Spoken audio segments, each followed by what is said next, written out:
Oui, mais non, mais tu vois, les riches, ça devrait être interdit. Vraiment, faudrait une loi pour les empêcher d'amasser de l'argent. C'est tout le monde pareil, y a pas de raison.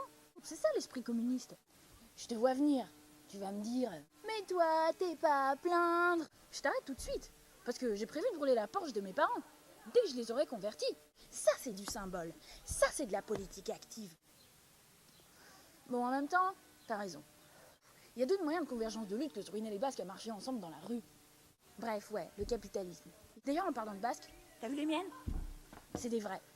Tu crois vraiment que je vais faire Sorbonne Nation avec ça? Ben non. Il faut lutter. C'est pour ça que je fais de l'économie.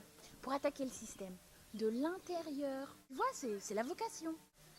Je pense pas que tu puisses comprendre. C'est vachement fort ce sentiment qui fait de toi une révoltée viscérale, tu sais. J'en ai marre des carcans bourgeois. Je veux revenir aux valeurs simples des travailleurs. Manger de la soupe aux choux et du pain rassis, aller à pied à l'usine, me salir les mains, dormir à 4 dans un canapé. Tu vois, la vraie vie, pas la vie facile. Je te promets, dès que j'ai mon diplôme, je le brûle et je signe à la chaîne de montage chez Renault à Billancourt. Par contre, je veux pas d'enfants. Hein. Le seul truc qui me gêne chez les pauvres, enfin, chez les travailleurs, les femmes sont esclaves de leurs gosses. Merde quoi, on n'est pas des machines à faire des gosses.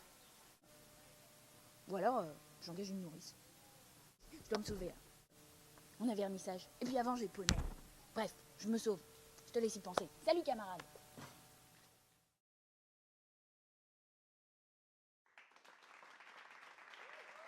Mesdames et messieurs, bienvenue à l'Académie française. Pour un débat d'idées en direct, je reçois au jour d'aujourd'hui 3 personnalités. Merci. Ça va. Merci. C'est elle. Merci. Je reçois donc Madame Jeanne Servelet, ministre de la Ponctuation. Oui, oh, ça va, hein? Mademoiselle Sanchez Rodriguez de Montoya Diaz de Saint-Jacques-de-Compostelle, qui nous donnera un avis espagnol sur la question. Buenas tardes. Et Madame Marie Moselle, qui est contre l'accent circonflexe. Bonsoir. Au risque de choquer, je vais poser ma première question en premier. Pour commencer, pour ou contre l'accent circonflexe? Plouf, plouf, plouf, ce sera toi qui parleras. Marie Moselle, que pensez-vous de m'interrompre à présent? Excusez-moi de vous interrompre, mais je pense qu'on s'éloigne un peu du sujet. Il faut recentrer le débat sur les vraies questions. Oui, c'est vrai. Donc, pour ou contre l'accent circonflexe? Pour? A favor. Contre? Vous êtes contre. Cela signifie-t-il que vous n'êtes pas pour? Tout à fait. Madame Jeanne Servelet, quel est votre avis sur la question? Alors j'ai un avis très tranché sur la question. Je suis absolument ni pour, ni contre l'accent circonflexe. Quelqu'un souhaite réagir sur cet avis? À moi, je suis en parfait désaccord avec ce que je viens de dire.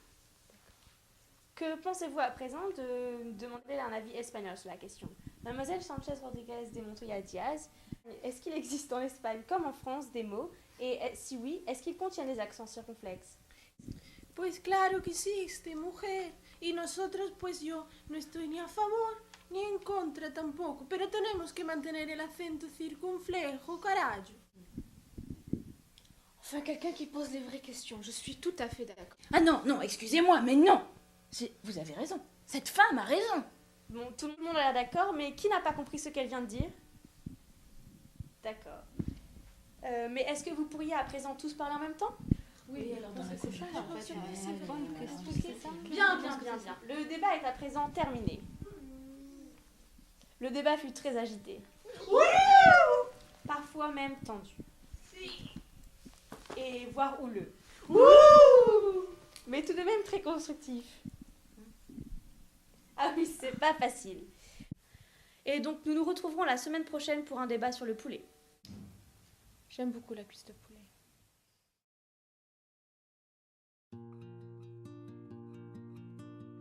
On me dit que nos vies ne valent pas grand-chose, elles passent en un instant comme un flamme de rose. On me dit que le temps qui glisse est un salaud, que de nos chagrins s'en fait des manteaux. Pourtant quelqu'un m'a dit que tu m'aimes encore. C'est quelqu'un qui m'a dit que tu m'aimes encore. Serait-ce possible alors?